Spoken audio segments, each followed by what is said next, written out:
The fast-moving Thompson fire exploding in size Tuesday, burning this home to the ground on Canyon Drive. In the distance, the firefight continues. Hand crews moving in as every Butte County unit and dozens of units from outside the county close in. Dark smoke billowing in the sky, an omen of more structures burned. Scary, and it's moving fast. A fire of this magnitude, a first for some. And if it's breaking news that happens during this hour, you'll see it first and only on this show. And that's where we start tonight. A live look at a firefight going on in North Sacramento. They're trying to fight this thing from the air and the ground. Our photographer, Daniel Arellano, live on the scene showing us this image right here. On our drive along Highway 32 East on Sunday, we were still seeing a lot of fire activity. You can see behind us here all of that smoke rising in the distance, even some flames as fire crews continue to hit this fire hard. Fierce flames ripping across 4 Northern California counties. Large plumes of smoke giving the summer sky an orange glow as fire crews use every tactic from air attack to dozers rolling through the thick of the forest.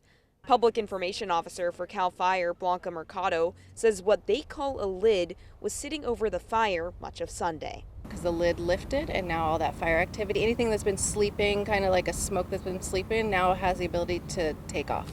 She says when a lid lifts, more oxygen can get into the area, equaling more erratic fire activity. Right now we are just off of Highway 32 near Butte Meadows where you can see an active backburn operation happening behind us here. You can see the flames from that burn. Firefighters saying that this is really the tactic they use when tackling these large of wildfires because of how much terrain they have to cover.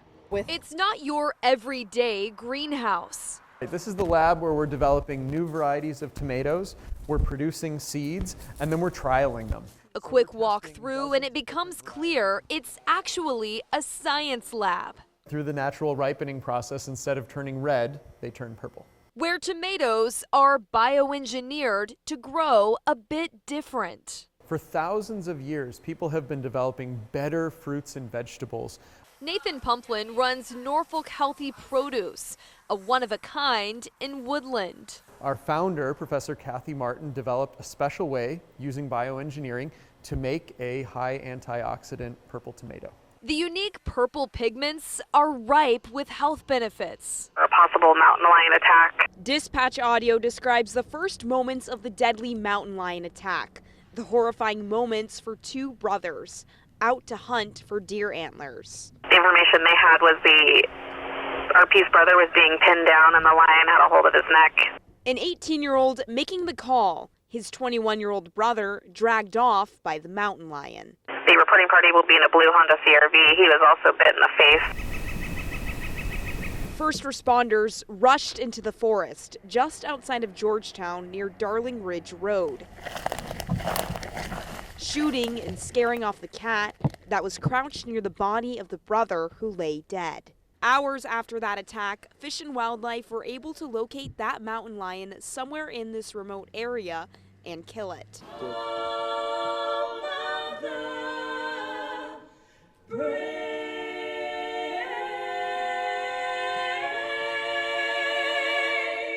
Because what these men and women did is they gave up their tomorrow for our today. David Bellavia has seen the impact of war firsthand. Combat, anything traumatic can destroy your life if you dwell on it. But combat, I saw love and sacrifice, and it's impossible not to be negatively impacted by that. We're living for people that aren't here. He is a Congressional Medal of Honor recipient and was the Sunday keynote speaker at the 32nd program of A Grateful Nation Remembers. Bellavia received this award for his heroic efforts to save the lives of his unit members in 2004. He is the first and only living Iraq war veteran to receive this award. The older I get and the more I realize how much, what that sacrifice means, I think you're supposed to have the best day ever. This is what's left of their neighborhood, their home, gone just 24 hours after the fire started.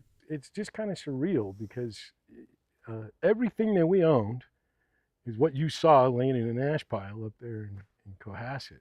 I'm standing on what should be the baker's back porch, now replaced by that melted roof that blew off by the force of those flames. It's a space where they once celebrated birthdays, life's big moments, now reduced to ash. We had made a tradition up there that once a year we would have a party up there. We showed them photos of the rubble. And then the swing set. I mean, what? Yes, my grandkids. Ken's classic cars gone with their garage. They had just finished upgrading their happily ever after home. I did all this work, and now doing it again, you just are tired. How can you keep going back? You know, I know a lot of people will ask, well, why would you keep going back to the same place and putting yourself in the same position? It's all we know. It's why their sons also chose to rebuild in Paradise, a place where they too lost so much. We support our local team. We have friends all around us that just like to have fun. I love baseball, and we have lots of friends here, and as you probably can see, we love to party. And this crowd showed us why. The party didn't end when the game was over. The red, white, and blue from the stands lit up the night sky. Yeah, well, I spoke to a woman who was among the first boats to show up while that boat was on fire. And while that boat was recovered after it sank, she worries about the ones that aren't found. North Lake Tahoe fire crews responding quickly Sunday, dousing a boat completely engulfed in flames. So we had just taken off and we saw the black smoke, and we decided we'd head towards it to see what was going on. Sue Daniels captured this video moments following the safe rescue of 6 people on board. And we were able to watch them gather the water from the lake and put it on the boat. The cause of the fire is still under investigation, and the boat was eventually recovered and taken to shore. But Daniels is among dozens of locals here who worry about the boats that aren't. A boat will sink. You'll have, like you said, gases and fuels and plastics and burnt things. So getting it out and keeping it out is important. The Lahontan Water Board is among several agencies who work to recover sunken boats. I've been a 49er fan my whole life. My first game was back in 1987 when I was 5. His Niner pride is easy to see. They call me Eye of the Niner. Ray Pena is known for his love of the 49ers football team, with a garage of red and gold to prove it. You know, next thing you know, I got a 3-car garage full of stuff. But his story, it's not all that meets the eye. A small plane danger zone. The Georgetown airport is such a safety concern, the state is suspending overnight operations. If someone hits those trees, it's going to be a disaster. It's not a walk away. Scott Herring showed us the problem in his Cessna plane, taking off, then landing over the trees that have grown so tall, pilots have to change their approach to the runway. And what we have to do now at Georgetown is we have to go up and over and then down, and when you go down steeper than normal, you're going to pick up some speed.